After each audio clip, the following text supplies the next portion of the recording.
Le mariage simple cachait un secret inimaginable. Le mendiant qu'elle avait choisi avait des yeux qui fuyaient la misère. Il portait les marques de la rue, mais aussi un regard mystérieux. Le jour où la vérité éclata, changea tout entre eux. Que pensez-vous qu'il va se passer dans cette histoire? Commentez, et n'oubliez pas de vous abonner à notre chaîne et dites-nous de quelle ville vous nous regardez. Écoutez bien ce que je vais vous dire, ce sera la meilleure histoire que vous entendrez cette semaine. Si cette histoire vous émeut, devenez auditeur premium. Il y a des romances encore plus profondes, intenses et secrètes. Cliquez sur devenir membre maintenant et écoutez les meilleures histoires exclusives pour un prix modique. Accédez au lien dans la description ou dans le commentaire épinglé. Le ciel de Marseille resplendissait en teintes orange et rouge, tandis que le soleil se couchait sur la Méditerranée. Dans la demeure des Beaumont, située dans l'élégant quartier du Roucas-Blanc, les préparatifs pour la grande soirée de gala en hommage à l'héritage de Philippe Beaumont étaient finalisés. Des cristaux importés reflétaient la lumière des chandeliers, tandis que des serveurs en uniforme glissaient parmi les invités avec des plateaux d'argent chargés de canapés et de coupes de champagne.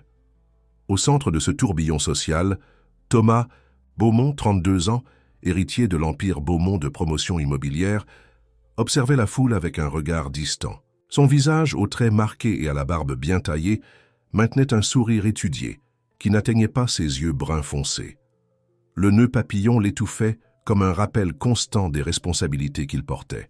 « Thomas, mon cher, quelle fête merveilleuse !» La voix stridente de Béatrice Valmont, mondaine marseillaise et amie intime de sa défunte mère, le ramena à la réalité. « Philippe serait si fier. Tu suis ses pas parfaitement. »« Merci, Madame Valmont. » Thomas acquiesça, sentant le poids de ses paroles. Suivre les pas de son père, c'était ce que tous attendèrent de lui, ce que le conseil d'administration exigeait, ce que les actionnaires de l'entreprise réclamaient. Mais son cœur appartenait à un autre monde, celui des lettres, de la musique, des arts que son père valorisait tant, mais qu'il considérait uniquement comme un passe-temps, jamais comme une carrière pour son fils. De l'autre côté du salon, Antoine Mercier, son meilleur ami depuis l'époque du lycée, lui fit un signe discret. Thomas saisit l'occasion pour prendre congé de Béatrice et s'échapper vers la terrasse où Antoine l'attendait. « Tu as l'air d'un poisson hors de l'eau », commenta Antoine, lui tendant un whisky. « Combien de compliments as-tu déjà reçus? Sur ta ressemblance avec ton père ?»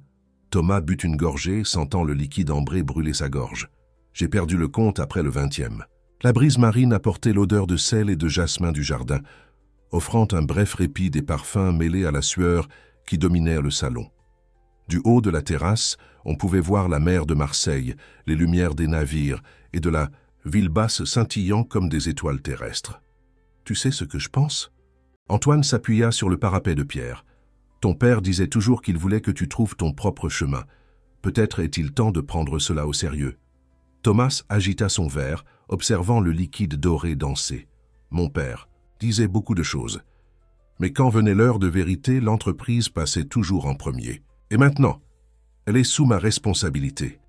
L'empire Beaumont avait commencé avec son grand-père, un immigrant italien qui avait construit son premier immeuble dans le centre historique de Marseille, dans les années 50. Son père avait étendu l'affaire à toute la région PACA, devenant l'un des plus grands constructeurs du pays. Maintenant, avec son décès 6 mois auparavant, tout reposait sur les épaules de Thomas. « Je vais chercher un autre verre, » dit Antoine, serrant l'épaule de son ami. « Ne disparais pas. » De nouveau seul, Thomas laissa ses pensées vagabonder. Il se souvint de son père, un homme sévère mais juste qui croyait toujours à l'importance de la culture. « L'art nourrit l'âme, Thomas, » disait-il souvent. « Nous construisons des bâtiments, mais ce sont les gens qui les transforment en foyers, avec leurs histoires, leurs rêves, leur art. » C'était la raison de la fondation culturelle que son père avait créée, celle qui recevait aujourd'hui l'hommage. La fondation Philippe Beaumont avait soutenu des centaines d'artistes marseillais au fil des ans, transformant des vies et revitalisant la scène culturelle de la ville. De retour au salon, Thomas observa l'exposition montée spécialement pour l'occasion. Des œuvres d'artistes parrainées par la fondation ornaient les murs de la demeure.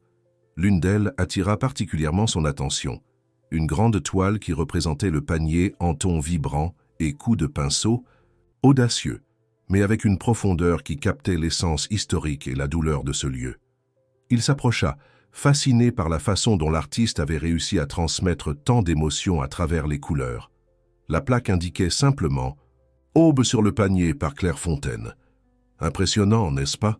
La voix grave de Bernard Laurent, directeur de la Fondation et bras droit de son père depuis des décennies, résonna à ses côtés. Claire est notre découverte la plus récente. Un talent pur, mais avec une technique impeccable. Ton père a personnellement approuvé sa bourse peu avant de... Enfin, tu sais. Thomas acquiesça, incapable de détacher son regard de la toile. Elle est ici ce soir? Elle doit être quelque part, répondit Bernard, ajustant ses lunettes. C'est la première fois qu'elle fréquente ce genre d'événement. Il semble qu'elle préfère l'ambiance de l'atelier à celle des cocktails. Une serveuse passa en magnifique offrant du champagne, et Thomas échangea son verre vide contre une coupe. La mousse pétillante déborda légèrement, mouillant ses doigts. Tandis qu'il cherchait une serviette, ses yeux captèrent un mouvement près de la toile qu'il admirait. Une jeune femme à la peau mate et aux cheveux bouclés attachés en un chignon désordonné observait la même œuvre avec une expression critique. Elle portait une robe vert émeraude qui contrastait avec sa peau et n'avait pour seul accessoire qu'un collier de perles en bois. Il y avait quelque chose de magnétique dans sa présence, une authenticité qui semblait déplacée dans cet environnement artificiellement poli. Sans réfléchir, Thomas s'approcha comme tiré par une force invisible. Au même moment, la jeune femme fit un pas en arrière, tentant de capturer une perspective différente de la toile. La rencontre fut inévitable. Thomas trébucha légèrement, son champagne se renversant sur le sol, tandis que la jeune femme se retournait brusquement, leurs visages se retrouvant à quelques centimètres l'un de l'autre. Ce fut un instant suspendu dans le temps. Ses lèvres, peintes d'un rouge terre cuite entr'ouvertes de surprise, frôlèrent les siennes pendant une seconde fugace. Un baiser accidentel, aussi bref que le battement d'ailes d'un papillon, mais qui envoya un courant électrique dans tout, son corps. « Je vous prie de m'excuser », murmura-t-elle, reculant immédiatement. Ses yeux, d'un brun profond aux nuances dorées, s'écarquillèrent de surprise. « C'est ma faute », répondit Thomas, sentant son cœur s'accélérer inexplicablement. « J'étais distrait par la peinture. » Un serveur apparut promptement pour nettoyer le champagne renversé, brisant momentanément le charme. Quand Thomas leva les yeux à nouveau, la jeune femme avait déjà disparu dans la foule, ne laissant que le fantôme du contact de ses lèvres et le léger arôme de peinture et de jasmin. À ce moment-là, entouré par des centaines de personnes, de la haute société marseillaise, Thomas Beaumont sentit quelque chose s'éveiller en lui, un désir qui s'était longtemps assoupi sous le poids des responsabilités. Sans savoir qui était cette femme, ou s'il la reverrait un jour, il était sûr d'une chose. Il devait la retrouver. L'image de ce contact fugace poursuivit Thomas tout au long de la soirée. Entre les salutations formelles et les conversations sur les investissements, son esprit revenait obstinément à cet instant, le toucher doux des lèvres, le parfum enivrant, le regard surpris et profond. Il la chercha dans chaque recoin du salon, scrutant visages et silhouettes, mais la femme à la robe verte avait disparu comme une vision. « Thomas, m'écoutes-tu » La voix d'Elisabeth Durand, représentante du conseil d'administration de l'entreprise, le ramena à la réalité. La femme de 60 ans à l'expression sévère le regardait avec impatience. « Je parle de l'expansion vers le sud du pays et tu sembles sur une autre planète. » Pardonnez-moi, Elisabeth. La responsabilité d'organiser cet événement a dû me fatiguer plus que je ne le pensais. Il força un sourire professionnel, ajustant sa posture. Pouvons-nous reprendre cette conversation lors de la réunion de lundi? Je promets d'être plus attentif. Elisabeth acquiesça avec une expression de désapprobation à peine dissimulée. Ton père ne mêlait jamais affaires et plaisir. Thomas, souviens-toi de cela. Ces paroles frappèrent Thomas comme un coup physique. C'était toujours ainsi. L'ombre de Philippe Beaumont le suivait à chaque pas, dans chaque décision. Tandis qu'Elisabeth s'éloignait pour saluer d'autres invités, Antoine s'approcha à nouveau, apportant 2 coupes de champagne. « Pour l'amour du ciel, dis-moi que tu ne flirtes pas avec la méduse du conseil, » plaisanta-t-il, tendant une coupe à son ami. Thomas accepta la boisson, prenant une gorgée plus grande qu'il ne l'avait prévu. « As-tu vu une femme en robe verte par ici? Cheveux bouclés, peau mate, un collier de perles en bois ?» Antoine haussa les sourcils, intrigué. « Non, mais maintenant je suis curieux. Qui est-elle? » « Je ne sais pas. » Thomas passa la main dans ses cheveux, dérangeant la coiffure soigneusement arrangée. « Je l'ai bousculée près de cette peinture du panier et... Eh bien, quelque chose d'étrange s'est produit. »« Étrange comment? Nos lèvres se sont touchées par accident. C'était juste une seconde, mais... » Thomas s'interrompit, conscient de combien cela semblait ridicule. Un homme de 32 ans, président de l'une des plus grandes entreprises de Pau, Construction du Sud, obsédé par un contact accidentel avec une inconnue. Antoine laissa échapper un bref rire. « Mon ami, tu as vraiment besoin de sortir plus. Tu parles comme un adolescent après son premier baiser. »« Ce n'est pas ça, » protesta Tommy, bien qu'il ne sût pas expliquer exactement ce que c'était. Il y avait quelque chose chez elle, quelque chose de différent, d'authentique. « Authentique ?» répéta Antoine, amusé. « Dans une fête où la moitié des gens ont du botox et l'autre moitié fait semblant d'être ce qu'elle n'est pas, ce serait un miracle. » La fête continua tard dans la nuit. Vers minuit, après le discours officiel en hommage à son père et l'annonce des nouveaux projets de la Fondation, Thomas put enfin se retirer dans son bureau au 2e étage de la demeure. Il desserra son nœud papillon et déboutonna son col, se sentant étouffé non seulement par ses vêtements, mais par toutes les attentes qui l'entouraient. Le bureau, précédemment celui de son père, conservait sa décoration d'origine. Des étagères d'acajou remplies de livres, un bureau massif sculpté à la main et une collection d'œuvres d'art d'artistes marseillais. Les hautes fenêtres offraient une vue panoramique sur la Méditerranée, maintenant un manteau noir incrusté de lumière lointaine. Thomas se servit un whisky et s'enfonça dans le fauteuil en cuir, observant le portrait de son père sur le mur. Philippe Beaumont, avec sa posture impeccable et son regard ferme, semblait le juger silencieusement. « Que ferais-tu, père ?» murmura-t-il au portrait. « Comment concilier ce qu'ils attendent de moi avec ce que je veux vraiment ?» Sans réponse, Thomas prit le catalogue de l'exposition qui avait été distribué pendant la fête. Il le feuilleta distraitement jusqu'à ce qu'une image attire son attention. La peinture du panier, celle-là même qu'il admirait quand il avait rencontré la mystérieuse femme.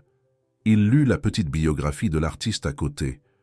Claire Fontaine, 28 ans, née et élevée dans l'arrière-pays provençal, diplômée des Beaux-Arts de Marseille. Après des années à travailler comme illustratrice commerciale, elle a trouvé sa véritable vocation dans les toiles de grand format, où elle explore des thèmes comme l'identité, la mémoire et la résistance culturelle. C'est sa première année en tant que boursière de la Fondation Philippe Beaumont. Il y avait une petite photo de l'artiste à côté du texte. Thomas sentit son cœur sauter un battement. C'était elle, la femme à la robe verte, celle qu'il avait brièvement rencontrée pendant la fête, Claire Fontaine. Le nom résonna dans son esprit comme une musique familière. À ce moment, un léger coup à la porte interrompit ses pensées. Antoine entra sans attendre de réponse, comme il le faisait depuis l'époque de la faculté. Les derniers invités sont partis. Ta tante Cécile te cherche pour te dire au revoir. « Dis-lui que je descends », répondit Thomas, regardant toujours fixement la photo dans le catalogue. Antoine s'approcha, curieux. « Tu as trouvé ta Cendrillon ?» Thomas tourna le catalogue pour que son ami puisse voir. Claire Fontaine, l'artiste, de cette peinture du panier. La boursière de la Fondation ? Antoine siffla doucement. Intéressante coïncidence. Je ne crois pas aux coïncidences, murmura Thomas, pensif. Mon père disait toujours que tout arrive pour une raison. Et quelle serait la raison pour que tu bouscules une artiste parrainée par la fondation de ton père et l'embrasses accidentellement ? Demanda Antoine, avec un sourire ironique. Thomas ferma le catalogue. Une détermination soudaine s'emparant de lui. Je ne sais pas, mais j'ai l'intention de le découvrir. Le lendemain matin, Thomas se réveilla avec une clarté qu'il n'avait pas ressentie depuis des mois. Après le petit déjeuner, il congédia son chauffeur et conduisit personnellement sa décapotable jusqu'au siège de la Fondation Philippe Beaumont, situé dans un hôtel particulier restauré dans le quartier du Panier, zone historique de Marseille. Marie Deschamps, la secrétaire qui travaillait avec son père depuis 2 décennies, écarquilla les yeux en le voyant entrer dans le bâtiment un mercredi ordinaire, habillé décontracté en jean et chemise de lin. « Monsieur Thomas. »« Oh, nous ne vous attendions pas aujourd'hui. Voulez-vous que je prépare la salle de réunion ? » « Ce ne sera pas nécessaire, Marie. Il sourit, se sentant étrangement léger. En fait, j'ai besoin de parler à Bernard au sujet des nouveaux boursiers de la Fondation. Quelques minutes plus tard, Thomas était assis dans le bureau de Bernard Laurent, directeur exécutif de la Fondation, expliquant son intérêt soudain pour les projets artistiques. « Je dois avouer que je suis surpris », commenta Bernard, ajustant ses lunettes sur son nez aquilin. « Votre père se lamentait toujours que vous ne montriez pas plus d'intérêt pour la Fondation. »« Les gens changent », répondit simplement Thomas. « J'ai réfléchi à l'héritage de mon père et j'ai réalisé que la Fondation mérite plus de mon attention. Particulièrement, j'ai été impressionné par le travail de l'une des nouvelles boursières, Claire Fontaine. » Bernard sourit, une lueur de fierté dans les yeux. « Claire est extraordinaire. Votre père l'a rencontrée personnellement durant le processus de sélection et a été enchanté par son talent. Il disait qu'elle avait du feu dans les yeux, le genre de passion qu'il admirait chez les artistes. J'aimerais en savoir plus sur son travail. » Thomas tenta de maintenir un ton décontracté. « Avez-vous des documents supplémentaires, au-delà de ce qui a été montré à l'exposition ?»« Mieux que ça, » répondit Bernard, consultant le calendrier sur son bureau. « Demain, nous aurons un atelier avec tous les boursiers au centre culturel de la Fondation dans le panier. Pourquoi ne pas y faire un tour? Ce sera une excellente occasion de connaître non seulement le travail de Claire, mais celui de tous les artistes que nous soutenons actuellement. » Thomas ressentit une vague d'anxiété et d'anticipation. « Demain à 10 heures, j'y serai. » En quittant la Fondation, Thomas marcha dans les rues pavées du centre historique, sentant le soleil de Marseille réchauffer sa peau. Pour la première fois depuis longtemps, il ne pensait pas à l'entreprise, aux réunions en attente ou aux attentes du conseil. Son esprit était rempli par l'image d'yeux bruns aux nuances dorées et l'écho d'un nom, Claire. Le centre culturel, maison de la Méditerranée, au cœur du panier, vibrait d'énergie créative en ce jeudi matin. Le bâtiment colonial, restauré par la Fondation Philippe Beaumont, abritait des ateliers, des salles d'exposition et une vaste cour intérieure où artistes et visiteurs se réunissaient pour échanger des idées à l'ombre de platanes centenaires. Thomas arriva à 9h45, contrevenant à ses habituelles 15 minutes d'avance pour les engagements professionnels. Il portait un pantalon de lin clair et une chemise bleue déboutonnée au col, une tentative consciente de paraître moins corporate, moins Beaumont. En montant les escaliers en pierre de l'hôtel particulier, il sentit son téléphone vibrer, avec insistance dans sa poche. C'était Marion, son assistante exécutive, lui rappelant probablement la réunion avec les investisseurs qu'il avait reportée à l'après-midi. Il ignora l'appel, chose qu'il n'aurait jamais faite en circonstances normales. La cour intérieure était déjà occupée par une vingtaine de personnes, les boursiers de la Fondation et quelques employés. Des chevalets avaient été disposés en demi-cercle et de grandes feuilles de papier craft étaient fixées sur chacun d'eux. Au centre, une longue table exposait des pots de peinture, des pinceaux, des spatules et divers matériaux artistiques. Bernard le repéra immédiatement, marchant dans sa direction avec un sourire surpris. « Thomas, je dois avouer que je ne m'attendais pas à te voir si tôt. Je pensais que tu enverrais quelqu'un de la Fondation pour te représenter. J'ai décidé que je dois m'impliquer plus personnellement, » répondit Thomas, tandis que ses yeux parcouraient discrètement l'environnement.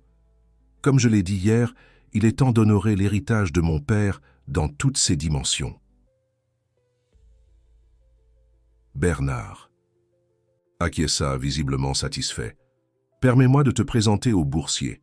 La plupart n'ont jamais eu de contact direct avec un Beaumont. » Pendant les 20 minutes suivantes, Thomas fut conduit à travers la cour, rencontrant des artistes de divers langages, sculpteurs, peintres, graveurs, photographes. Chacun exprimait sa gratitude pour l'opportunité offerte par la Fondation, tandis que Thomas luttait pour maintenir sa concentration dans les conversations, ses yeux cherchant constamment un visage spécifique dans la foule. C'est lorsque le groupe s'approcha d'un coin plus éloigné de la cour qu'il la vit enfin. Claire Fontaine était penchée sur son chevalet, complètement absorbée par son travail. Elle portait une salopette en jean tachée de peinture, un simple t-shirt blanc en dessous, et avait les cheveux bouclés attachés au sommet de sa tête avec ce qui semblait être un pinceau. Contrairement à l'élégance contenue qu'elle avait montrée à la fête, ici elle semblait totalement dans son élément, libre, naturelle, authentique. Et voici Claire Fontaine, Notre découverte la plus récente, annonça Bernard, interrompant la concentration de l'artiste. Claire leva les yeux et Thomas put témoigner du moment exact où la reconnaissance se forma dans ses yeux. D'abord la surprise, puis un éclair de ce qui pourrait être de l'embarras, suivi d'une maîtrise professionnelle. « Monsieur Beaumont, » dit-elle, tendant une main légèrement tachée de peinture bleue. « C'est un plaisir de vous rencontrer formellement. » L'emphase sur le mot « formellement » n'échappa pas à Thomas, qui sentit une chaleur monter dans son cou tandis qu'il serrait sa main. Le contact, même dans ce contexte professionnel, envoya le même courant électrique qu'il avait ressenti la nuit de la fête. « Le plaisir est pour moi. Et s'il vous plaît, appelez-moi Thomas. » Il maintint le contact visuel une seconde de plus qu'il n'aurait été approprié. « J'ai été impressionné par votre œuvre à l'exposition. Aube sur le panier, n'est-ce pas ?» Claire acquiesça, un petit sourire se formant au coin de ses lèvres. « Merci. Je pensais que l'héritier de l'Empire Beaumont serait plus intéressé par les bilans que par les coups de pinceau. » Bernard sembla légèrement mal à l'aise avec ce commentaire, mais Thomas sourit, appréciant la franchise. « Les apparences sont trompeuses, » répondit-il simplement. Bernard, sentant la tension dans l'air, s'éclaircit la gorge. Claire travaille sur une série sur les communautés traditionnelles de l'arrière-pays provençal. Le projet a été personnellement approuvé par ton père avant son éloignement. Thomas remarqua comment Bernard évitait de mentionner directement le décès de Philippe, une tendance qu'il avait observée chez de nombreux anciens collègues de son père. « J'ai hâte de montrer les résultats lors de ma première exposition individuelle, » compléta Claire, reportant son attention sur le travail sur le chevalet, une étude de couleurs vibrantes qui semblait capturer le rythme des tambours de la fête de la Saint-Jean. « Je serai au premier rang, » assura Thomas, surpris par la sincérité de ses propres paroles. L'atelier commença officiellement avec Émilie Moreau, la coordinatrice pédagogique de la Fondation, expliquant l'activité du jour, une exploration collective sur le thème « Mémoire et ville ». Les boursiers étaient invités à travailler sur leur chevalet, tandis que visiteurs et employés de la Fondation pouvaient circuler et interagir. Thomas recula vers un banc en bois sous l'un des platanes, d'où il pouvait observer discrètement le travail de Claire. Elle se déplaçait avec une confiance hypnotique devant la toile, alternant entre pinceau et spatule, utilisant occasionnellement ses propres doigts pour étaler le pigment. Il y avait une liberté dans ses mouvements qui le fascinait, si différente de la rigidité calculée avec laquelle il menait sa propre vie. Après environ 1 heure, Émilie annonça une pause café. Les artistes déposèrent à leurs instruments et se dirigèrent vers la table de pâtisserie typique provençale au centre de la cour. Thomas vit son opportunité et s'approcha du chevalet de Claire, qui s'était éloigné pour se laver les mains. Le travail en cours était impressionnant, une vue aérienne de ce qui semblait être un village de pêcheurs, avec des barques colorées sur le sable et des maisons simples éparpillées sur la colline. Les couleurs étaient vibrantes, presque irréelles, mais transmettaient une émotion palpable, nostalgie, appartenance, résistance. « Cassis », dit Claire, apparaissant silencieusement à ses côtés. « Un village de potiers dans l'arrière-pays. Ma grand-mère y est née. » Thomas se retourna légèrement embarrassé d'avoir été surpris en train d'admirer son travail. « C'est extraordinaire comme vous capturez non seulement le lieu, mais le sentiment qu'il dégage. » Claire inclina la tête, l'étudiant avec curiosité. « Qu'est-ce qui vous amène vraiment ici, monsieur Beaumont? Je suis certaine que ce n'est pas un intérêt soudain pour les techniques de peinture. » La franchise de la question le prit au dépourvu. Thomas hésita, conscient que toute réponse préparée sonnerait fausse pour quelqu'un d'aussi authentique qu'elle. « Ce moment à la fête, » dit-il finalement, baissant la voix. « C'était inattendu. »« C'était un accident, » répondit Claire, bien qu'une légère rougeur colora ses joues. « Les accidents arrivent, surtout quand des personnes de mondes différents se rencontrent. Et quel monde serait-ce » Claire fit un geste autour d'elle, comme si la réponse était évidente. « Le vôtre, corporate, calculé, privilégié, et le mien, créatif, incertain, construit avec beaucoup de sueur. Il n'y a pas beaucoup d'espace pour l'intersection. » Thomas sentit l'impact de ses paroles. Il n'y avait pas d'hostilité. En elle, juste une constatation directe de la réalité sociale qui les séparait. Avant qu'il ne puisse répondre, le téléphone dans sa poche vibra à nouveau.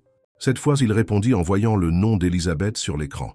« Beaumont », répondit-il formellement, s'éloignant de quelques pas. « Thomas, où diable es-tu » La voix d'Elisabeth semblait tendue. « La réunion avec les investisseurs. Canadien commence dans 30 minutes, et ta voiture n'est pas dans le parking de l'entreprise. » Thomas consulta sa montre, surpris de constater qu'il était déjà plus de midi.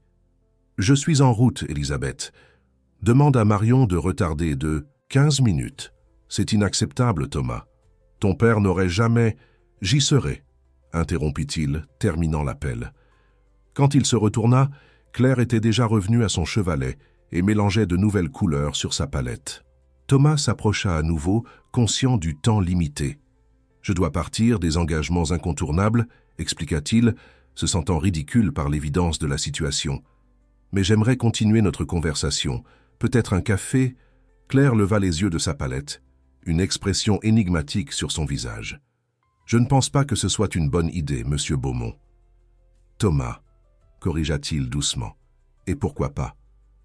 Parce que les gens comme vous cherchent toujours des nouveautés, des expériences exotiques pour briser la monotonie de leur vie privilégiée. » Elle appliqua un coup de pinceau décidé sur la toile. « Je ne suis pas intéressé à être l'aventure artistique d'un homme d'affaires qui s'ennuie. » Ces mots frappèrent Thomas comme un seau d'eau froide. « Vous me jugez sans me connaître. »« Tout, comme vous me jugez probablement, » rétorqua Claire sans hostilité, constatant simplement un fait. « C'est ce que nous faisons, créer des récits sur les gens basés sur les apparences et les premières impressions. » Thomas voulait protester, expliquer que ce n'était pas ainsi, qu'il y avait quelque chose d'authentique dans son intérêt. Mais le téléphone vibra à nouveau, et la réalité de ses obligations pesait sur ses épaules. « Je dois partir », répéta-t-il, frustré. « Mais ce n'est pas terminé, Claire Fontaine. » Elle sourit, un sourire petit mais authentique. « Bonne journée, monsieur Beaumont. » Thomas quitta le centre culturel d'un pas rapide, l'esprit partagé entre la réunion imminente et la conversation inachevée. Tandis qu'il conduisait dans les rues sinueuses du centre historique, en direction du siège de l'entreprise à la Joliette, une idée commença à se former dans son esprit. Si Claire ne croyait pas en ses intentions, il devrait montrer, pas seulement dire. Et pour cela, il devrait plonger plus profondément dans son monde, le monde que son père valorisait tant et que lui, pendant si longtemps, avait négligé. Cet après-midi-là, pendant la réunion avec les investisseurs canadiens, alors qu'ils discutaient de pourcentages et de projections de marché, Thomas griffonnait discrètement dans le coin de son bloc-notes. Ce n'étaient pas des chiffres ou des stratégies, mais l'ébauche d'un plan, un projet qui pourrait unir son monde à celui de Claire, honorant l'héritage de son père et, peut-être, ouvrant la voie à son propre cœur. L'atelier de Claire se trouvait dans une maison ancienne dans le quartier de la Plaine, une zone bohème de Marseille connue pour sa vie nocturne vibrante et sa concentration d'artistes. L'espace qu'elle partageait avec 2 autres boursiers de la Fondation occupait le 2e étage d'une construction jaune à la façade usée, mais à l'intérieur étonnamment spacieux et lumineux. Cet après-midi de samedi, alors qu'elle travaillait sur une nouvelle toile, Claire ne parvenait pas à écarter les pensées de sa rencontre avec Thomas Beaumont. Il y avait quelque chose dans la façon dont il l'avait regardé, pas avec l'intérêt superficiel habituel que les hommes riches manifestaient pour les femmes artistes, mais avec une curiosité sincère qui l'intriguait et, en même temps, la mettait mal à l'aise. « La terre appelle Claire. » La voix de Léa, sa collègue d'atelier, interrompit ses pensées. « Je t'appelle depuis 1 minute. Qu'est-ce qui se passe? Tu es hypnotisé par cette toile ?» Claire sourit, posant le pinceau sur son support. « Je pense juste au projet. L'exposition approche et j'ai encore 3 toiles à finaliser. » Léa, une sculptrice d'une 20aine d'années avec des dreadlocks colorés et de multiples piercings, s'approcha pour examiner le travail en cours. Une représentation de la Méditerranée vue depuis Notre-Dame de la Garde avec des tons de bleu profond contrastant avec le blanc des voiles des bateaux. « C'est magnifique, » commenta Léa, inclinant la tête pour mieux évaluer. « Mais il y a quelque chose de différent dans tes coups de pinceau aujourd'hui. Plus intense ?» Claire haussa les épaules, prétendant paraître désinvolte. « Ça doit être la pression de l'échéance. Ou peut-être la visite de l'héritier. » « Beaumont à l'atelier, » la taquina Léa avec un sourire malicieux. « Tu savais qu'il t'a observé pendant près d'une heure? Paul m'a tout raconté. Paul devrait se concentrer davantage sur son art et moins sur les commérages, rétorqua Claire, bien qu'elle sentît une chaleur inexplicable monter dans son cou. Et Thomas Beaumont remplissait probablement une obligation, corporative, vérifiant si l'investissement de la fondation en vaut la peine. « Thomas, hein ?» Léa haussa un sourcil. « On en est déjà au prénom. » Avant que Claire ne puisse répondre, la sonnette de l'atelier retentit. Léa se dirigea vers la porte, tandis que Claire en profitait pour nettoyer ses mains tachées de peinture avec un chiffon déjà bien coloré. « Livraison pour Claire Fontaine », annonça Léa, revenant avec une grande boîte rectangulaire dans les mains. Claire fronça les sourcils, confuse. Elle n'avait rien commandé, et son anniversaire était loin. La boîte, simple et sans identification externe, était étonnamment lourde. Qui l'a livrée? Un livreur ordinaire. Il a dit que c'était déjà payé. Avec curiosité, Claire retira la ficelle qui entourait la boîte et souleva le couvercle.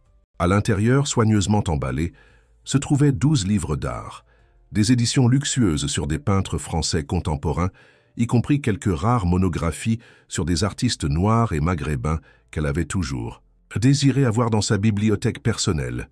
« Mon Dieu !» murmura-t-elle, feuilletant l'un des volumes avec révérence. Ceci a dû coûter une fortune. Parmi les livres, elle trouva une enveloppe simple. À l'intérieur, une carte écrite à la main dans une calligraphie élégante. Pour élargir vos références, bien que votre talent semble déjà illimité. J'espère que vous accepterez ce petit geste comme une demande d'excuse pour tout malentendu. TB. TB? Léa lut par-dessus l'épaule de Claire. Thomas Beaumont, évidemment. Le gars est totalement intéressé par toi. Claire remit la carte dans l'enveloppe, ressentant un mélange confus d'émotions. Elle était impressionnée par le choix des livres. Ils n'étaient pas seulement chers, mais démontraient une connaissance authentique de l'art français. Et plus spécifiquement, des thèmes qu'elle explorait dans son travail. Ce n'était pas le cadeau de quelqu'un essayant simplement d'impressionner avec de l'argent. « Je vais appeler pour remercier et renvoyer », décida-t-elle, prenant son téléphone. « Tu es folle ?» Léa écarquilla les yeux. « Ces livres sont un trésor. De plus, le gars est le président de la fondation qui finance notre bourse. Ce serait grossier de refuser. » Claire hésita, ses principes luttant contre la tentation de garder ses préciosités. « Je ne veux pas donner la mauvaise impression. Ou pire, sentir que je lui dois quelque chose. Remercie-le, c'est tout. Tu n'as pas besoin de les rendre ni de sortir avec lui si tu ne le veux pas. » Après quelques minutes de débat interne, Claire décida d'envoyer un message au numéro inscrit sur la carte. « Monsieur Beaumont, je vous remercie pour les livres. Ce sont des références précieuses pour tout artiste. Cependant, je dois préciser que je ne suis pas à l'aise d'accepter des cadeaux personnels. Je les considérerai comme un don à l'atelier collectif où ils pourront bénéficier à tous les artistes. Cordialement, Claire Fontaine. » La réponse vint presque immédiatement. « Je comprends votre position et respecte votre intégrité. Le don à l'atelier collectif me semble parfait. Néanmoins, j'aimerais discuter personnellement d'un projet de la Fondation qui pourrait vous intéresser, sujet strictement professionnel. Thomas. » Claire fixa l'écran du téléphone, intriguée. Une partie d'elle voulait refuser immédiatement, garder ses distances avec cet homme et le monde qu'il représentait. Mais une autre partie, l'artiste ambitieuse, qui avait tant lutté pour arriver où elle était, reconnaissait que des connexions avec des personnes comme Thomas Beaumont pourraient ouvrir des portes que le talent seul ne pourrait pas. Après quelques minutes de réflexion, elle répondit « Nous pouvons discuter au café Le Petit Noir, à la Plaine, lundi à 15h. C'est un lieu public et j'ai un autre rendez-vous à 16h30. » Sa réponse fut simple « J'y serai. » Lundi, Claire arriva délibérément avec 10 minutes de retard au café, une tactique pour démontrer que la rencontre n'était pas sa priorité. À sa surprise, elle trouva Thomas déjà installé à une table au fond, vêtu d'un jean et d'une chemise blanche, une tenue considérablement plus décontractée que l'exécutif impeccable qu'elle s'attendait à voir. Plus surprenant encore était ce qui se trouvait sur la table. Il n'y avait pas de dossier corporatif ou de contrat, seulement un carnet à dessin ouvert et une trousse de crayons à mine. « J'essaie de retrouver une compétence perdue », expliqua-t-il, remarquant son regard curieux tandis qu'elle s'asseyait. « Je dessinais beaucoup à l'adolescence. Je n'étais pas très bon, mais ça me procurait du plaisir. » Claire examina le dessin dans le carnet, une esquisse des maisons du panier, techniquement imparfaite, mais avec un certain charme dans la façon dont elle capturait l'inclinaison des constructions coloniales. Ce n'est pas mal pour quelqu'un qui passe probablement sa journée à signer des documents. Commenta-t-elle, acceptant le café qu'un serveur apporta sans qu'elle ait besoin de commander. « Comment avez-vous su que je bois du café noir sans sucre ?» Thomas sourit. « J'ai demandé à Bernard. J'espère que ça ne vous dérange pas. »« Ça dépend de la raison de la recherche, » répondit Claire, maintenant une expression neutre. « Vous avez mentionné un projet de la Fondation ?» Thomas ferma le carnet à dessin et se redressa sur sa chaise, adoptant une posture plus professionnelle, bien que ses yeux conservassent une lueur d'enthousiasme que Claire n'avait pas remarquée auparavant. « Mon père avait un rêve qu'il n'a jamais pu réaliser, » commença-t-il. Il voulait créer un centre d'art contemporain à Marseille, entièrement dédié aux artistes du Sud, pas seulement un espace d'exposition, mais un environnement de formation, d'échange et de promotion. International des talents locaux. Claire acquiesça, sincèrement intéressée. Le manque d'espace dédié exclusivement à l'art contemporain méridional était une réalité que tous les artistes de la région connaissaient bien. Et qu'est-ce qui empêchait Philippe Beaumont de réaliser ce rêve? Ce n'était certainement pas l'argent. La résistance du conseil d'administration de l'entreprise, expliqua Thomas. Ils ont toujours vu la fondation comme une branche de responsabilité sociale, pas comme un investissement sérieux. Mon père avait besoin de leur soutien pour utiliser un terrain stratégique que l'entreprise possède au panier. Et maintenant, vous voulez réaliser son rêve, conclut Claire, étudiant l'expression de Thomas. Très noble, mais qu'est-ce que cela a à voir avec moi spécifiquement? Thomas se pencha en avant, ses yeux fixés sur les siens. Je veux que vous soyez la commissaire de la première exposition inaugurale, une exposition collective sur l'identité méridionale contemporaine, réunissant des artistes émergents comme vous et des noms déjà établis. La proposition prit Claire complètement par surprise. Le commissariat était un domaine qui l'avait toujours intéressée, mais dans lequel elle avait peu d'expérience formelle. C'était une opportunité extraordinaire, le genre qui pourrait catapulter sa carrière au-delà de la peinture. « Pourquoi moi ?» demanda-t-elle directement. « Il existe des commissaires expérimentés à Marseille, des personnes avec une formation spécifique et des connexions dans le milieu artistique. Parce que vous avez ce qu'ils n'ont pas, une vision authentique enracinée dans les communautés que nous voulons représenter, combinée à une sensibilité esthétique raffinée. » Thomas fit une pause, comme s'il mesurait ses prochains mots. « Et parce que mon père vous a personnellement choisi comme boursière. Il avait un talent spécial pour identifier non seulement de bons artistes, mais des personnes transformatrices. » Claire but une gorgée de café, se donnant le temps de traiter la proposition. C'était tentant, extrêmement tentant, mais aussi risqué. « Et si je dis non? »« Alors, nous chercherons quelqu'un d'autre, » répondit Thomas simplement. « Le projet se réalisera de toute façon, mais nous perdrons votre perspective unique. Et si je dis oui, quelle serait votre participation? » Claire maintint un regard ferme.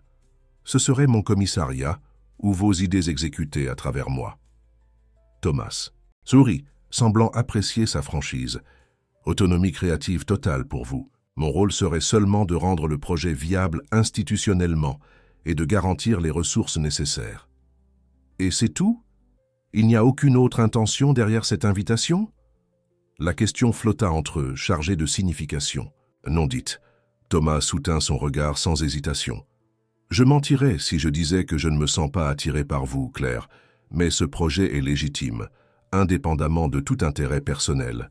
Si vous acceptez, notre relation sera strictement professionnelle, à moins que vous n'en décidiez autrement. » L'honnêteté directe la surprit. Elle s'attendait à des évasions ou des dénégations, pas à cette franchise déconcertante. « J'ai besoin de réfléchir, dit-elle finalement. C'est une proposition trop importante pour répondre immédiatement. Compréhensible. Thomas sortit une clé USB de son sac et la posa sur la table. Voici le projet complet, y compris le budget. Préliminaire. Le calendrier et les esquisses architecturales de l'espace. Prenez le temps nécessaire pour analyser. Claire prit la clé USB, sentant le poids symbolique de l'objet dans sa main. Je vous donnerai une réponse d'ici la fin de la semaine. Ce soir-là, Seule dans son petit appartement du quartier de La Plaine, Claire examina méticuleusement chaque détail du projet.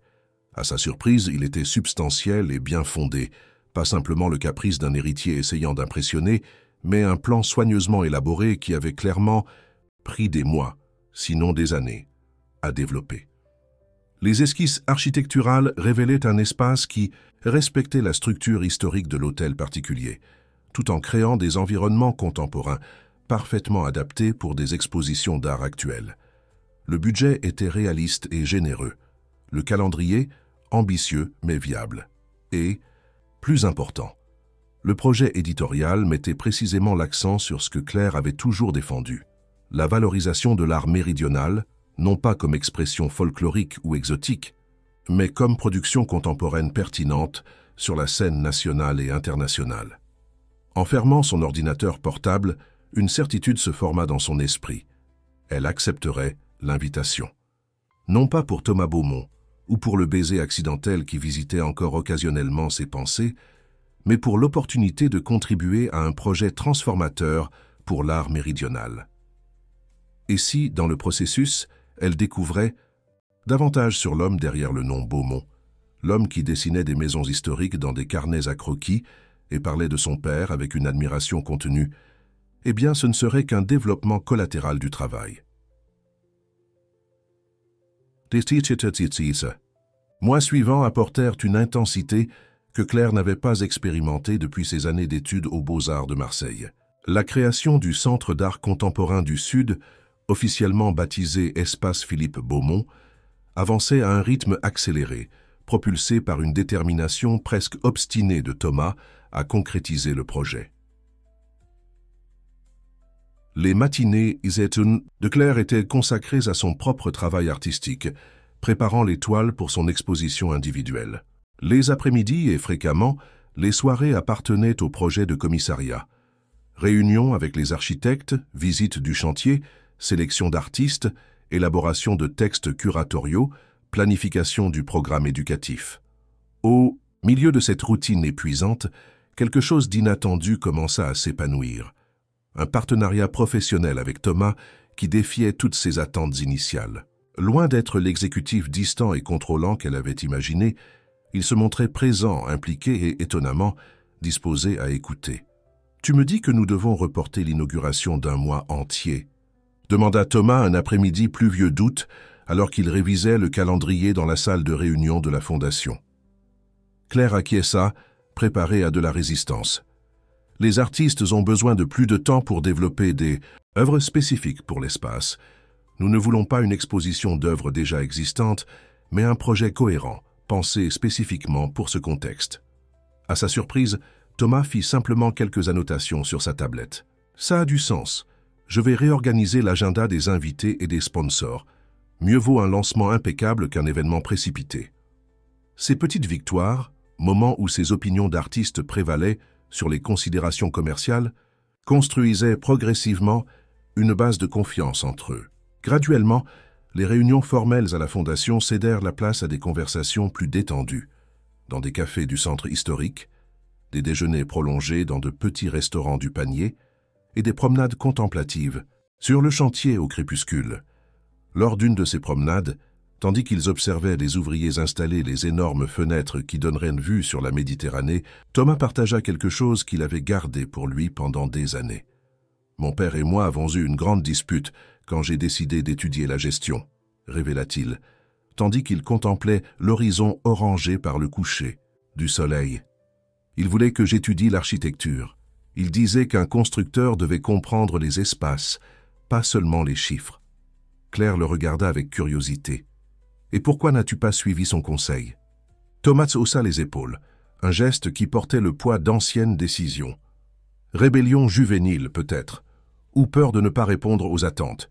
Philippe Beaumont était un homme difficile à satisfaire. « Et maintenant tu construis.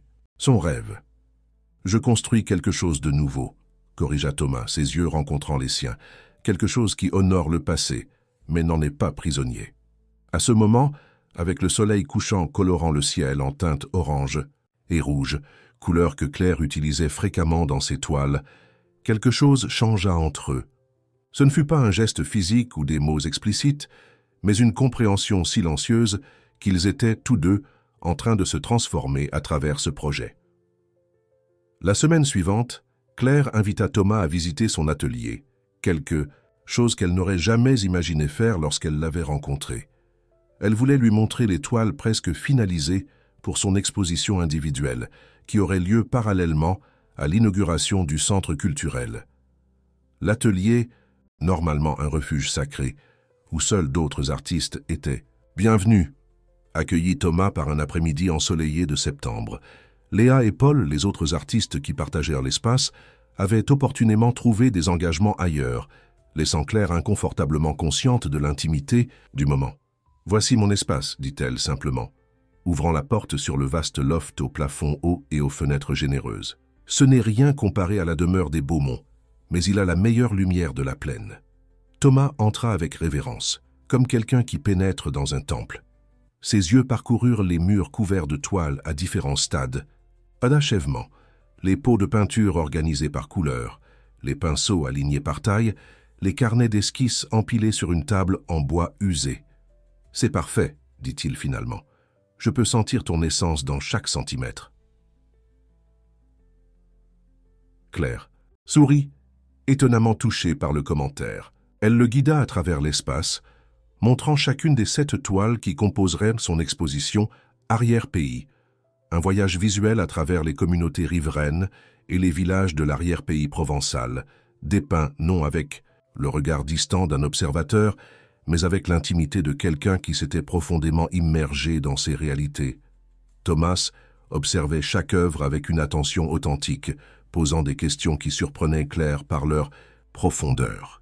Ce n'étaient pas les questions polies d'un profane, mais des interrogations qui démontraient une compréhension croissante du processus artistique. « Celle-ci est la dernière de la série », expliqua Claire, s'arrêtant devant une toile de grande dimension, encore inachevée.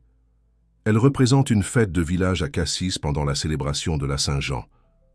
La peinture, dominée par des tons de bleu et d'argent, capturait le moment où les villageois entrèrent dans la mer, pour une procession traditionnelle. Il y avait une qualité presque mystique dans la façon dont Claire avait représenté la lumière, se reflétant sur les eaux et les corps en mouvement. « C'est extraordinaire », murmura Thomas, s'approchant pour examiner les détails.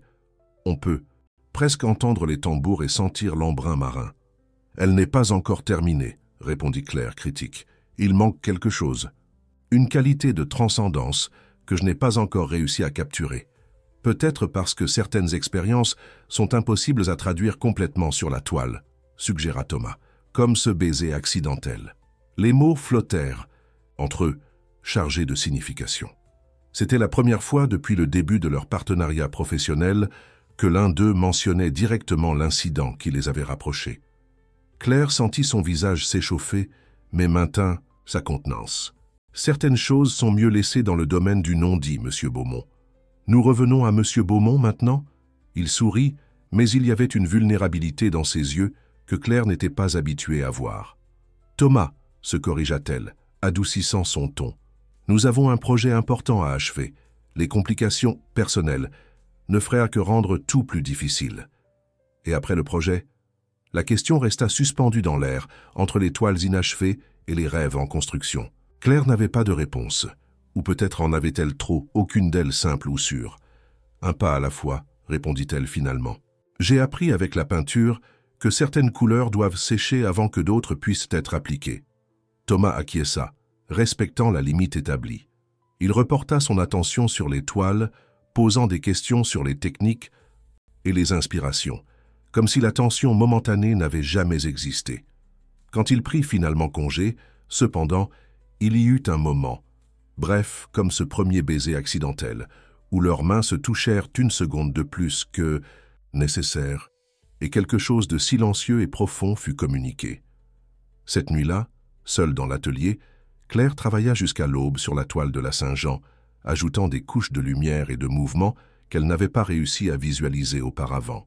Quand elle recula finalement pour évaluer le résultat, elle sut qu'elle avait capturé ce qui manquait, cette qualité insaisissable de transcendance, de moments qui dépassent l'ordinaire et touchent quelque chose de plus grand. Les jours suivants apportèrent une intensification des travaux au centre culturel. Avec l'inauguration reprogrammée pour novembre, coïncidant avec le Festival d'art contemporain de la ville, tous les impliqués opéraient dans un état d'urgence créative. Claire et Thomas formèrent désormais un duo inséparable dans le projet, se complétant de manière qui surprenait tous ceux qui les entouraient. Là où elle apportait la vision artistique et la connexion avec la communauté culturelle, il contribuait avec son expertise en gestion et sa capacité à naviguer dans les méandres bureaucratiques et financiers. Par un après-midi particulièrement stressant, quand des problèmes d'éclairage menaçaient de retarder tout le calendrier, Claire fut témoin d'une facette de Thomas que peu connaissaient. Face à l'équipe technique qui expliquait pourquoi la solution serait impossible dans les délais, il ne réagit pas avec l'arrogance autoritaire qu'on pourrait attendre d'un Beaumont. Au lieu de cela, il retroussa littéralement ses manches, demanda les plans techniques et, à l'étonnement de tous, commença à proposer des alternatives viables basées sur une connaissance surprenante de l'ingénierie électrique. « Où as-tu appris ça ?» demanda Claire plus tard, tandis qu'il partageait un café dans la petite cafétéria improvisée du chantier. « J'ai passé de nombreux après-midi d'enfance à suivre mon père lors de visites techniques sur les chantiers, expliqua Thomas, avec un sourire nostalgique. Il insistait pour que je comprenne chaque aspect de la construction, des fondations au toit.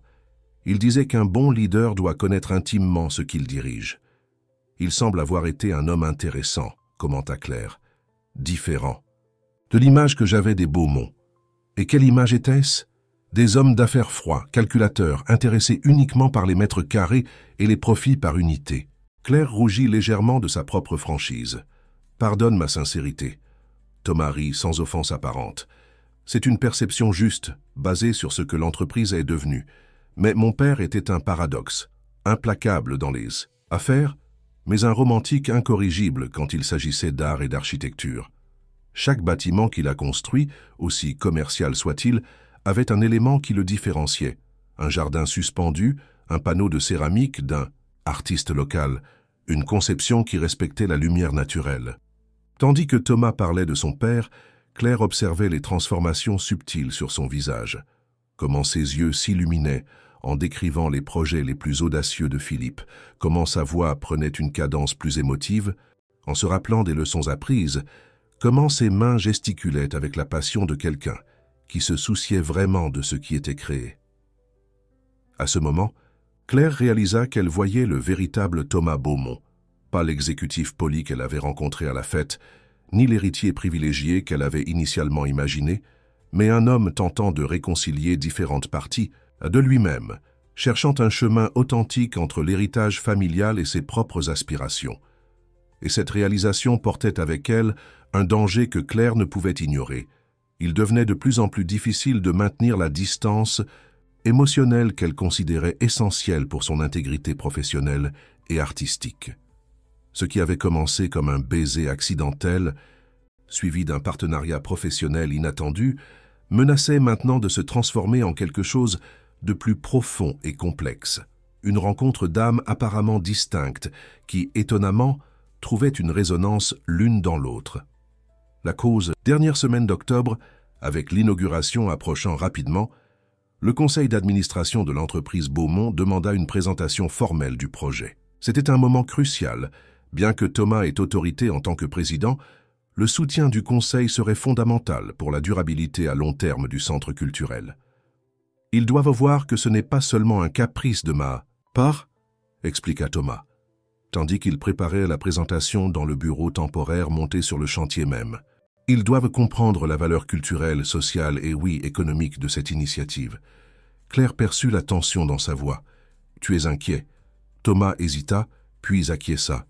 Elisabeth Durand dirige une faction du Conseil qui considère la Fondation comme un gaspillage de ressources. Elle préférerait que tout l'argent soit redirigé vers de nouveaux projets immobiliers. « Et tu veux que je t'aide à les convaincre du contraire », conclut Claire, comprenant finalement pourquoi elle avait été appelée à la réunion. « Je veux que tu leur montres ce que j'ai déjà vu, que l'art n'est pas un luxe ou un accessoire, mais une nécessité fondamentale pour toute société qui se prétend véritablement développée. » La conviction dans ces paroles toucha Claire profondément. Ce n'était pas le discours préparé d'un exécutif, essayant de paraître socialement conscient, mais l'expression sincère d'une croyance personnelle. « Je ferai de mon mieux », promit-elle, sentant le poids de la responsabilité. Ce n'était pas seulement son avenir en tant que commissaire qui était en jeu, mais l'avenir de dizaines d'artistes méridionaux qui auraient dans le centre culturel une plateforme sans précédent pour leur travail. Le siège de la Société Beaumont occupait les derniers étages d'un élégant immeuble de bureaux dans le quartier d'Andoum, avec vue privilégiée sur la Méditerranée. Le matin de la présentation au conseil, Claire observait le paysage par la fenêtre de la salle d'attente, tentant de contrôler l'anxiété qui grandissait dans sa poitrine. Elle portait une robe fourreau bleu pétrole, une concession à l'environnement corporatif, bien qu'elle eût gardé son collier de perles provençales comme une affirmation silencieuse de son identité. Nerveuse. La voix de Thomas résonna derrière elle. Il portait un costume gris impeccable, mais il y avait quelque chose de différent dans son apparence.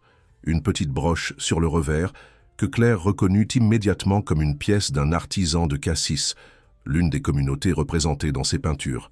« Un peu », admit-elle. « Je ne me suis jamais imaginé défendant un projet artistique devant un groupe d'exécutifs. »« Ce ne sont que des personnes », répondit Thomas, ajustant légèrement la broche. « Des personnes qui ont besoin qu'on leur rappelle ce qui compte. Vraiment au-delà des chiffres. » La porte de la salle de réunion s'ouvrit et Marion, l'assistante exécutive de Thomas, annonça que le conseil était prêt à les recevoir. Claire respira profondément, ajusta sa posture et suivit Thomas à l'intérieur. La salle de réunion était une étude de pouvoir corporatif, bois sombre, cuir, verre et métal combinés dans un design austère et intimidant. Autour de la longue table ovale, 12 personnes l'observaient avec des expressions allant de la curiosité polie à la méfiance évidente. « Mesdames et messieurs du conseil », commença Thomas, avec une confiance que Claire envia à ce moment-là. « Aujourd'hui, je ne parlerai pas de projections financières ou de retour sur investissement, bien que ces documents soient dans vos dossiers. Aujourd'hui, je veux présenter quelque chose de plus fondamental, une vision pour l'avenir de cette descendance, la société Beaumont qui honore le passé, tout en embrassant de nouvelles possibilités. » Pendant 45 minutes, Thomas présenta le projet du Centre d'art contemporain avec une passion et une éloquence qui surprirent même Claire. Il parla non seulement de l'architecture et de la programmation culturelle, mais de comment le centre s'intégrerait à la communauté locale, générerait des emplois, attirerait le tourisme culturel et positionnerait la société Beaumont comme pionnière dans un nouveau modèle de développement urbain valorisant l'identité culturelle.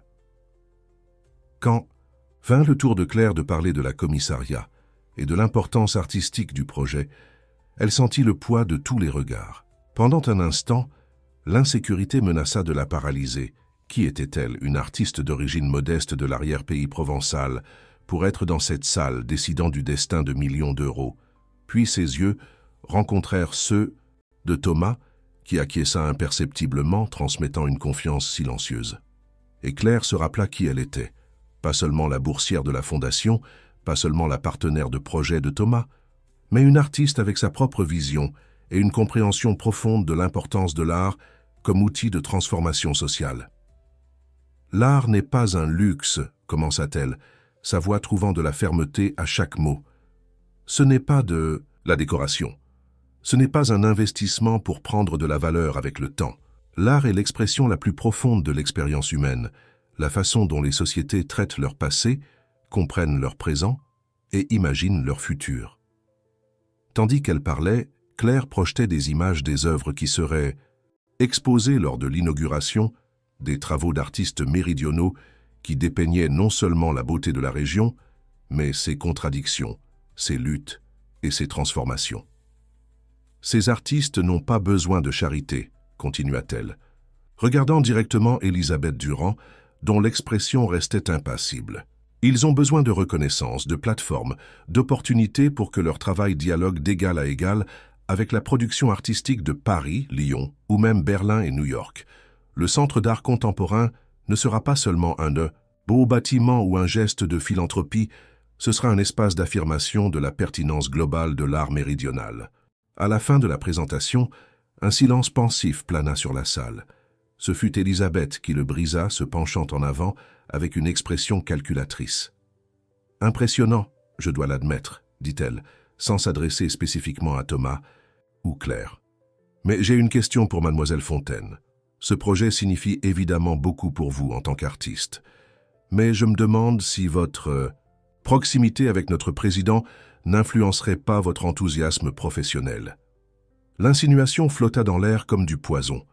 Claire sentit son visage chauffer, mais maintint sa contenance, consciente que c'était précisément le piège qu'elle craignait depuis le début, la suggestion que son implication dans le projet résultait d'une sorte de favoritisme personnel.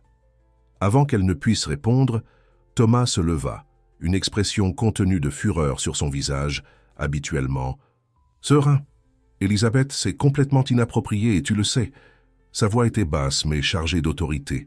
Mademoiselle Fontaine a été sélectionnée pour la bourse de la Fondation par Philippe Beaumont lui-même, avant même que je ne prenne la présidence. Sa compétence en tant qu'artiste et commissaire est incontestable, comme en témoigne le portfolio dans vos dossiers. « Je soulève simplement des questions pertinentes, Thomas, » répondit Élisabeth avec un sourire froid. « Après tout, c'est notre devoir fiduciaire de questionner des investissements de cette magnitude. » « Et je répondrai directement à votre question, Madame Durand ?» intervint Claire, reprenant le contrôle de la situation. « Mon enthousiasme pour ce projet vient de 20 ans dédiés à l'art. De voir des talents extraordinaires gaspillés par manque d'opportunités, de connaître des communautés dont la production culturelle séculaire est menacée par le manque de reconnaissance. » Claire fit une pause, soutenant le regard d'Élisabeth sans hésitation. Si M. Beaumont et moi avons développé un partenariat professionnel respectueux durant ce processus, cela ne fait que bénéficier au projet. Mais mon intégrité artistique n'est pas à vendre, à aucun prix. Un murmure d'approbation parcourut la table, et Claire remarqua que plusieurs conseillers acquiesçaient discrètement. Élisabeth se redressa dans son fauteuil, momentanément, vaincue mais clairement pas convaincue. Après quelques questions supplémentaires sur le budget et le calendrier, le Conseil vota. Avec 8 voix pour et 4 contre, le projet reçut l'approbation formelle pour continuer comme prévu, avec l'inauguration maintenue pour novembre. En sortant de la salle de réunion, Thomas et Claire maintinrent une façade professionnelle jusqu'à ce qu'ils atteignent l'ascenseur privé. Quand les portes se fermèrent, les laissant finalement seuls, tous deux explosèrent en sourires soulagés. « Tu as été incroyable, » dit Thomas, se permettant enfin de se détendre. La façon dont tu as répondu à Élisabeth, je n'ai jamais vu quelqu'un la remettre à sa place avec tant d'élégance. Ça n'aurait pas dû être nécessaire, répondit Claire, sentant encore les vestiges d'adrénaline dans ses veines. Mais j'y suis habitué. Les femmes comme moi doivent toujours prouver leur valeur 2 fois. L'ascenseur arriva au rez-de-chaussée et ils marchèrent en silence jusqu'au parking.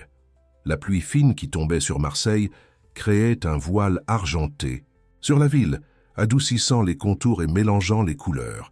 « Allons célébrer », suggéra Thomas soudainement. « Pas un dîner corporatif ou quelque chose de formel, quelque chose d'authentique. » Claire hésita seulement un moment avant de sourire. « Je connais l'endroit parfait. » Quelques heures plus tard, ils étaient assis à une table simple sur la terrasse d'un petit restaurant de pêcheurs à Vallon-des-Aufs, partageant une bouillabaisse servie dans un plat en terre cuite avec de l'aïoli et de la bière fraîche. La pluie avait cessé, laissant l'air humide et parfumé à l'odeur d'embrun et d'herbes de Provence. En arrière-plan, un groupe de pêcheurs jouait de la musique traditionnelle avec des instruments improvisés. « Mon père aurait adoré cet endroit », commenta Thomas, savourant un morceau de poisson. Il disait toujours que le véritable Marseille ne se trouvait pas dans les brochures touristiques ou les grands restaurants, mais dans des lieux comme celui-ci, authentiques, pleins de vie. C'est difficile d'imaginer Philippe Beaumont mangeant, avec les mains à une table en plastique, plaisanta Claire prenant une gorgée de bière. Tu serais surprise. Thomas sourit, une lueur nostalgique dans le regard. L'homme public et l'homme privé étaient presque opposés. Sur les chantiers, visitant les communautés où nous construirions, il abandonnait toute formalité. Il mangeait chez les gens, dansait lors des fêtes locales, conversait pendant des heures avec des maîtres artisans. Claire l'observa avec une nouvelle compréhension. « Tu lui manques. » Ce n'était pas une question, mais Thomas s'acquiesça quand même. Tous les jours, spécialement maintenant avec le centre culturel presque prêt, Il devrait être ici pour voir ça. Un silence confortable s'installa entre eux, rempli par la musique et les conversations animées des tables environnantes. Dans le ciel, les nuages commençaient à se dissiper, révélant une lune croissante reflétée dans les eaux de la baie. « Nous faisons la bonne chose, n'est-ce pas ?» demanda Thomas, soudainement vulnérable. « Tout ce projet, le centre culturel, ce n'est pas juste ma tentative de prouver quelque chose, ou de me racheter pour des années à négliger la fondation. » Claire posa doucement sa main sur la sienne, le premier toucher délibéré depuis ce baiser accidentel qui semblait s'être produit dans une autre vie. Même si ça a commencé ainsi, c'est devenu quelque chose de plus grand, répondit-elle avec sincérité. Parfois, nos motivations initiales ne sont que des graines. Ce qui importe, c'est ce qui en pousse. Les yeux de Thomas rencontrèrent les siens, et à ce moment toutes les barrières soigneusement construites, l'homme d'affaires et l'artiste, l'héritier privilégié et la boursière talentueuse, des mondes supposément incompatibles, semblèrent se dissoudre. « Claire, commença-t-il, sa voix presque un murmure, ce jour à la fête, quand nous nous sommes rencontrés, crois-tu au destin ?»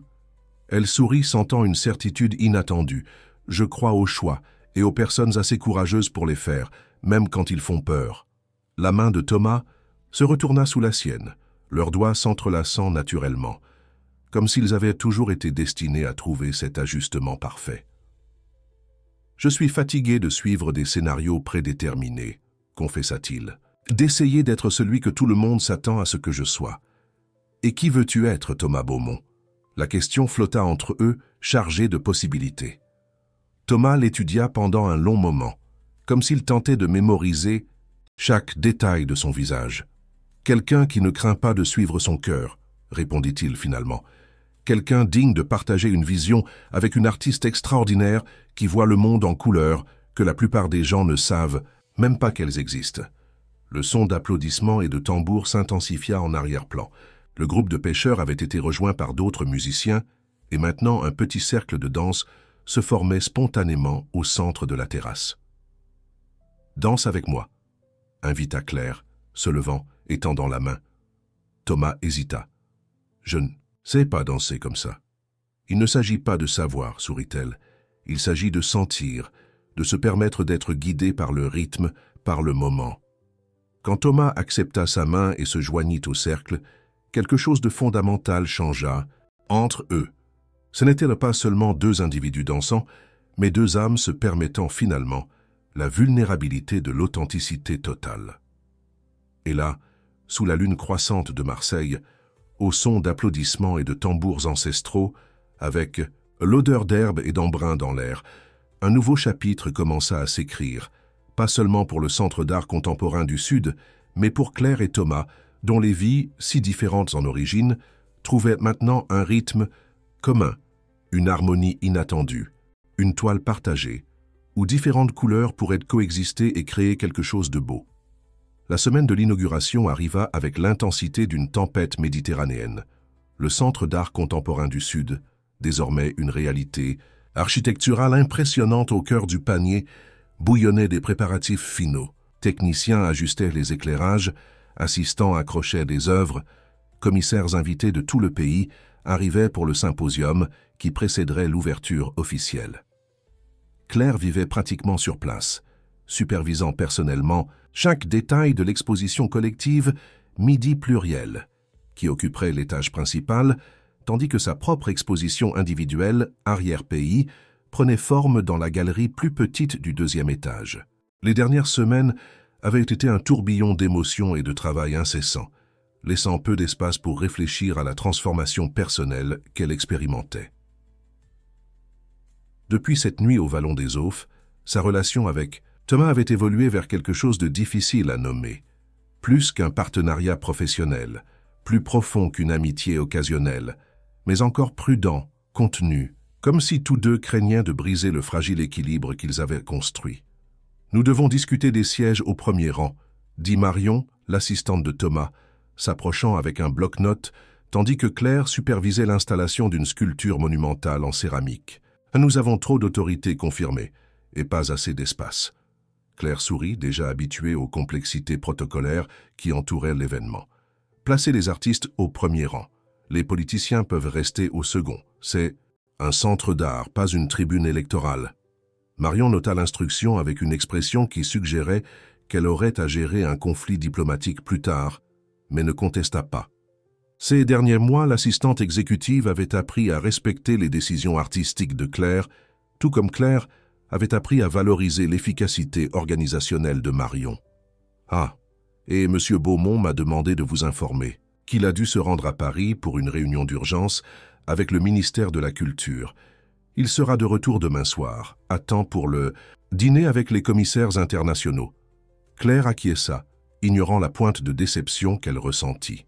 Elle avait espéré montrer personnellement à Thomas le montage finalisé de son exposition individuelle, une collection d'œuvres dans lesquelles elle avait mis non seulement sa technique, mais toute son âme. « Un problème spécifique à Paris ?» demanda-t-elle, tentant de maintenir un ton décontracté. « Non, au contraire. Il semble que le ministre veuille annoncer un partenariat national avec le centre culturel. Quelque chose à propos de répliquer le modèle dans d'autres capitales régionales. » La nouvelle était excellente. Une validation institutionnelle du projet qui garantirait pratiquement sa durabilité à long terme. Pourtant, Claire ne put éviter un soupir fatigué en retournant à la supervision de l'installation. Les heures suivantes passèrent dans un flou de décisions, d'ajustements et de petites crises résolues. Quand elle obtint enfin un moment de répit, le soleil se couchait déjà, lançant une lumière dorée à travers les grandes fenêtres du centre culturel. Seule dans la galerie qui abriterait son exposition individuelle, Claire marchait lentement, entre ses toiles maintenant parfaitement installées, éclairées et identifiées. C'était étrange de voir des œuvres si intimes, créées dans la solitude de l'atelier, désormais exposées au monde. Chaque coup de pinceau, chaque choix de couleur, chaque composition révélait quelque chose de profondément personnel, ses souvenirs, ses peurs, ses espoirs. La dernière salle, délibérément séparée des autres, abritait une œuvre unique, la plus grande et la plus complexe qu'elle ait jamais créée. Intitulée simplement « Rencontre », la toile de grande dimension ne représentait pas un paysage ou une scène spécifique de l'arrière-pays, comme les autres. Au lieu de cela, elle présentait deux formes abstraites qui s'entrelaçaient au centre de la composition, l'une en ton terreux, ocre et rouge, l'autre en bleu, gris et argenté. Là où les formes se rencontraient, les couleurs fusionnaient, en une explosion vibrante de nouvelles teintes. C'était son œuvre la plus personnelle, conçue durant les nuits d'insomnie après cette danse au Vallon des Ophs.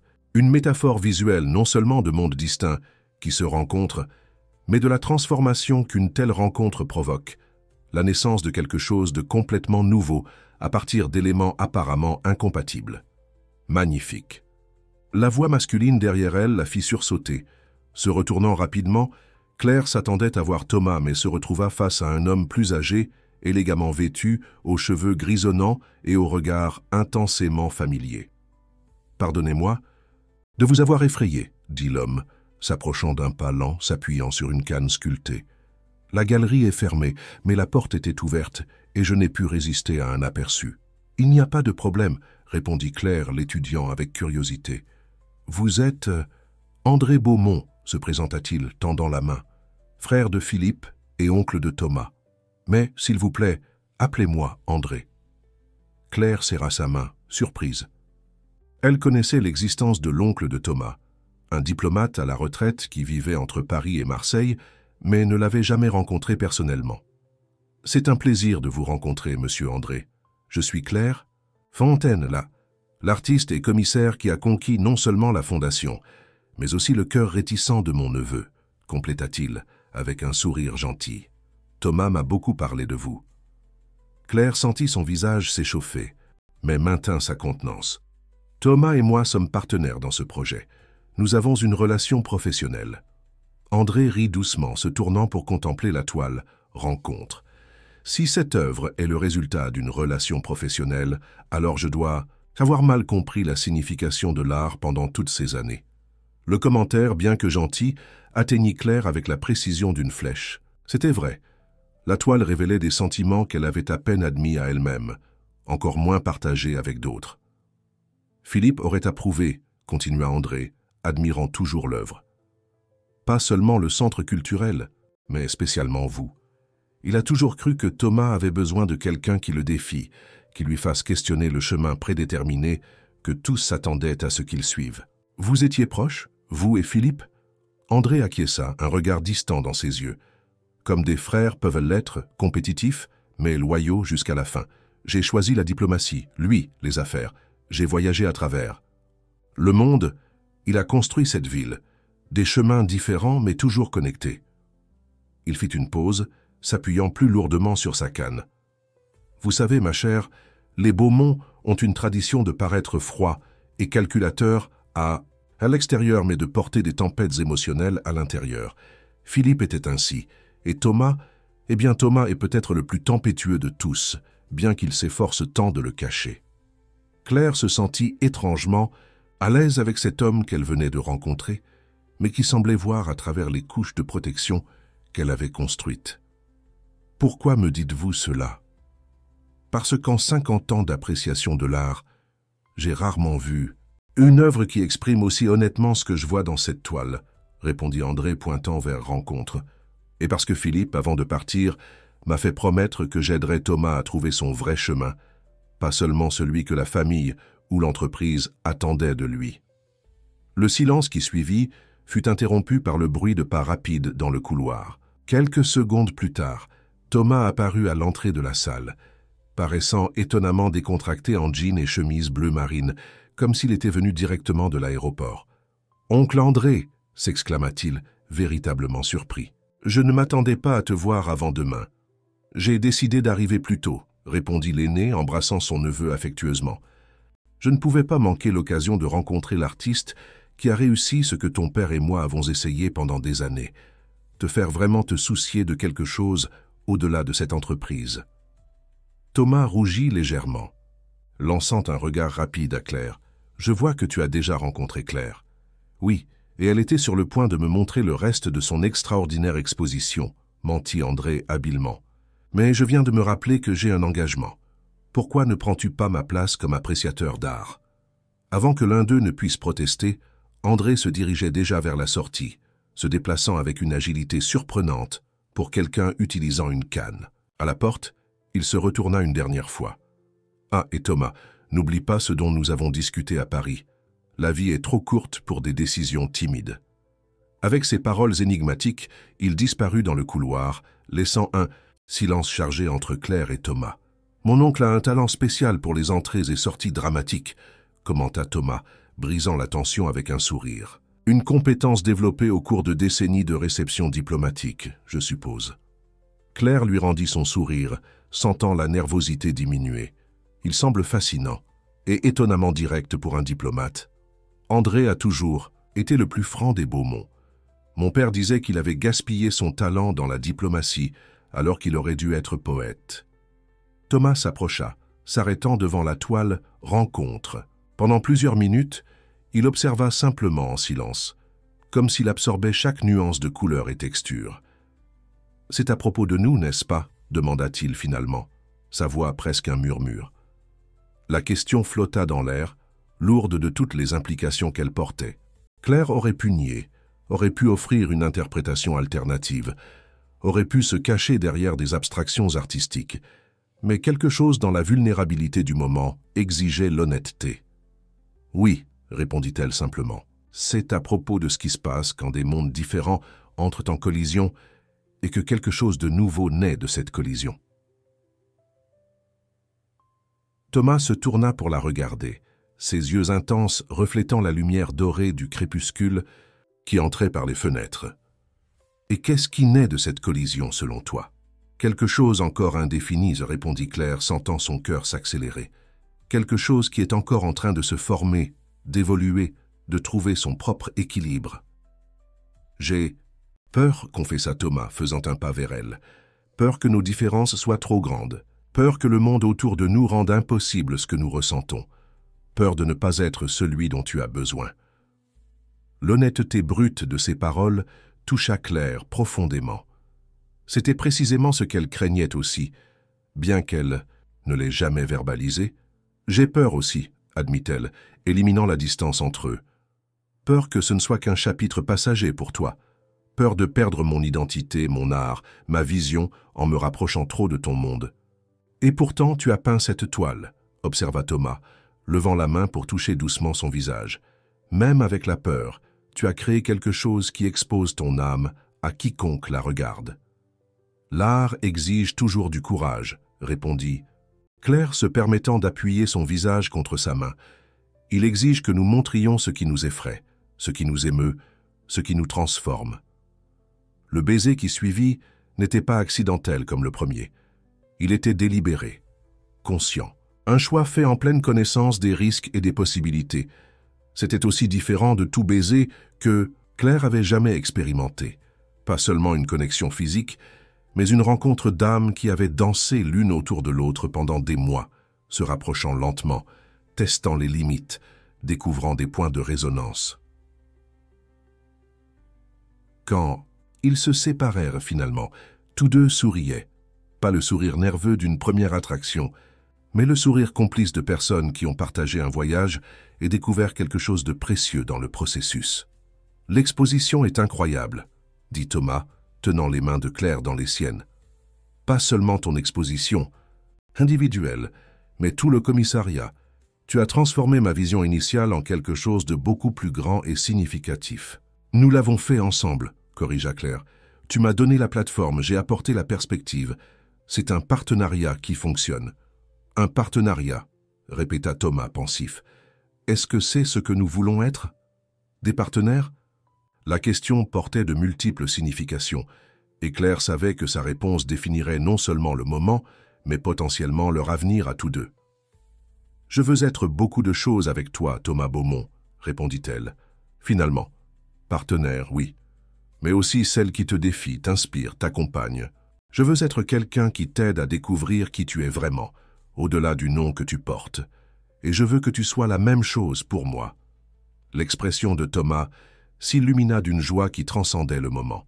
« C'est exactement ce que je veux aussi, et j'ai une idée de comment nous pouvons commencer ce voyage ensemble. » Le lendemain matin, l'inauguration du Centre d'art contemporain du Sud fut un événement historique pour Marseille. Des centaines d'invités, artistes, commissaires, autorités, journalistes, passionnés d'art, remplissèrent l'espace, s'émerveillant de l'architecture qui harmonisait le colonial et le contemporain, de la diversité des œuvres exposées, de l'énergie vibrante qui émanait de chaque salle. Quand vint le moment du discours officiel, tous s'attendaient à ce que Thomas Beaumont monte seul sur la petite scène installée dans la cour centrale. Au lieu de cela, il invita Claire à l'accompagner, un geste qui généra des murmures surpris parmi les présents, particulièrement parmi les membres du conseil d'administration de l'entreprise. Ce centre culturel n'est pas seulement un bâtiment ou une exposition, commença Thomas, sa voix claire et confiante. C'est une déclaration de principe. C'est la croyance que l'art n'est pas un privilège, mais un droit, que la culture méridionale mérite une projection nationale et internationale, que le développement économique n'est véritablement durable que lorsqu'il s'accompagne d'un développement culturel. Il fit une pause, regardant directement Élisabeth Durand et les autres membres conservateurs du Conseil. La Société Beaumont s'est toujours enorgueillie de construire des structures qui résistent au temps. Aujourd'hui, nous allons plus loin. Nous ne construisons pas seulement un espace, mais plantons une graine de transformation culturelle qui fleurira pendant des générations. Les applaudissements furent tous spontanés et enthousiastes. Quand ils diminuèrent, Thomas continua maintenant avec un ton plus personnel. « Ce projet m'a profondément transformé, pas seulement comme président de l'entreprise, mais comme personne. Il m'a fait questionner des priorités, repenser des valeurs, redécouvrir des passions endormies. » Ses yeux rencontrèrent brièvement ceux de Claire, transmettant un monde de signification partagée. « Et pour cela, j'ai deux annonces importantes à faire aujourd'hui. Premièrement, je crée un fonds permanent qui garantira l'indépendance financière de ce centre culturel pour au minimum 20 ans, indépendamment des changements dans la direction de l'entreprise. » Nouveaux applaudissements encore plus vigoureux. Claire observa les expressions surprises des conseillers. Clairement, cette décision n'avait pas été discutée préalablement avec eux. « Deuxièmement, » continua Thomas, respirant profondément, avant de poursuivre, « je me retire de la présidence exécutive de la Société Beaumont pour assumer la direction de la Fondation Philippe Beaumont à plein temps. Un silence stupéfait tomba sur l'assistance. Cette révélation était complètement inattendue, l'héritier d'un empire immobilier abandonnant volontairement sa position de pouvoir pour se consacrer à une fondation culturelle. L'entreprise restera en bonnes mains, ma cousine Hélène. Beaumont, qui coordonne nos opérations dans le nord du pays depuis 5 ans, assumera la présidence exécutive. Quant à moi, j'ai trouvé ma véritable vocation, non pas à construire des bâtiments, mais à construire des ponts entre art, culture et développement social. Les regards choqués, les chuchotements incrédules, les expressions de désapprobation de certains et d'admiration d'autres, tout cela s'enregistra dans la conscience de Claire comme des détails périphériques. Ce qui dominait son attention était l'homme à ses côtés, qui venait de faire le choix le plus courageux qu'elle ait jamais vu. Quand les applaudissements reprirent, d'abord hésitants, puis croissant en volume et enthousiasme, Thomas tendit la main à Claire, une invitation silencieuse à partager ce moment de transformation. Et à l'instant où leurs doigts s'entrelacèrent, sous le regard de centaines de témoins, Claire comprit pleinement la signification de sa propre œuvre Rencontre. Ce n'était pas seulement à propos de 2 mondes entrant en collision, mais sur le courage de permettre à cette collision de transformer les deux, créant quelque chose de complètement nouveau, inattendu et extraordinairement beau. Plus tard, quand les invités circulaient dans les galeries et que le bourdonnement de conversations animées remplissait le centre culturel, Thomas et Claire trouvèrent un moment d'intimité dans la petite salle qui abritait Rencontre. Main dans la main, ils contemplaient la toile qui avait, d'une certaine façon, prédit leur voyage. « Tu n'as parlé à personne de ta décision, » observa Claire. « Pas même à moi. »« Parce que ce n'était pas seulement ma décision à prendre, » répondit Thomas, se tournant pour la regarder. « C'était mon chemin à choisir, quelque chose qui devait venir de l'intérieur, pas par influence externe. »« Et tu es sûr de ce choix ?» Thomas sourit, ce sourire authentique qu'elle avait appris à valoriser pour sa rareté. « Pour la première fois depuis de nombreuses années, je suis complètement sûr de quelque chose. C'est l'héritage que je veux construire. Plus de bâtiments, mais des opportunités. Plus de fortune, mais des transformations. » Il fit une pause, tenant ses mains entre les siennes. « Et je veux construire cet héritage avec toi, Claire Fontaine, comme partenaire, défieur, inspirateur, compagnon. Toutes les choses que tu as dites hier et bien plus encore. » Les mots n'étaient pas une demande formelle ou une déclaration grandiose, mais une affirmation